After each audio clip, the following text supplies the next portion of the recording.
ইলামবাজার ব্লকে আইএসএফে যোগদানকে কেন্দ্র করে রাজনৈতিক উত্তেজনা। মারধরের অভিযোগ বীরভূম জেলার ইলামবাজার ব্লকের কানুর গ্রামে।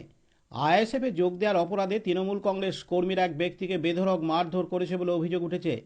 জানা যায়, আইএসএফে যোগদানের পর থেকে ওই ব্যক্তিকে গতকাল বুধবার 14 জানুয়ারি রাত থেকে লাগাতার অত্যাচার ও মারধরের শিকার হন বলে অভিযোগ। অভিযোগের পরিপ্রেক্ষিতে তৃণমূল কংগ্রেসের পক্ষ থেকে যদিও এই ঘটনার সঙ্গে জড়িত থাকার কথা সম্পূর্ণভাবে অস্বীকার করা হয়েছে। তাদের দাবি, এই ধরনের কোনো ঘটনার সঙ্গে দলের কোনো যোগসাজশ নেই। স্থানীয় সূত্রে জানা যাচ্ছে, ইলামবাজার ব্লক এলাকায় আইএসএফ যোগদানকে কেন্দ্র করে তৃণমূল কংগ্রেসের মধ্যে যথেষ্ট উদ্বেগ ও অস্বস্তি তৈরি হয়েছে।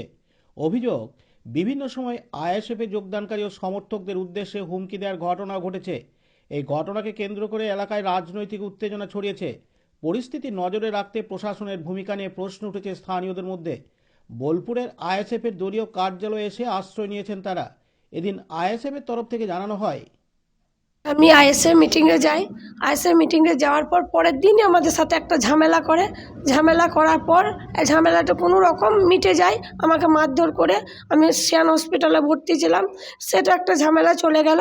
কালকে রাত্রে আবার আমার স্বামী বাইরে ছিল, আমার বাড়িতে এসে মিরাজ মানে যে তৃণমূলের নেতা তার ভাগ্নে এসে অনেক অত্যাচার করে, মারধর করে। এমনকি আমাকে বলে যে তুই আমার সাথে শারীরিক সম্পর্ক কর, নেতা ওইখানে গেলছিস তো কী হবে, সব কিছু হয়ে যাবে।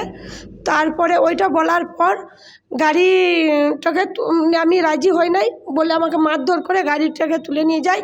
আমি নেতার বাড়িতে গেলে নেতা দরজা লাগিয়ে দেয়, বলে না এখন যা, সে পরে সকালে দেখা যাবে। সকালে আমি ভোরবেলায় থানাকে যাই, থানাও আমাকে বার করে দেয় যে এখন কোনো কিছু নাই, বেলাতে এসো। বেলাতে যাই, তাও ওই করে না। লাস্টে 5টার দিকে কোনো রকম সাইডে ফেলে রেখে দিলে। আজ সকালে আবার গেলছি, জয়গুরু নিতাই বলে যে অফিসার, সেই অফিসার আমাকে বার করে দিলে, বলছে তুই আর একবার যদি থানাতে আসিস তাহলে তোকে আগে লক আপ করবো। হ্যাঁ, আমি আতঙ্কিত আছি। এমনকি আমার জীবনে রিস্ক আছে।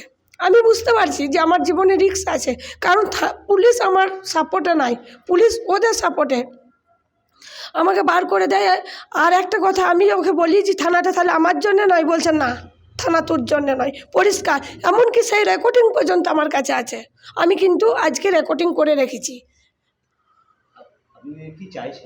আমি চাই আমার বাইকটা ঘুরে চাই, আর আমার মতো যেন আর 5টা মেয়ে যেন এই জায়গায় না দাঁড়াইতে হয়, তাদের জন্য শাস্তি হয়, যেন ওর শাস্তি দেখে যেন আর কেউ এই খারাপ ব্যবহার কারোর সাথে কেউ না করতে পারে।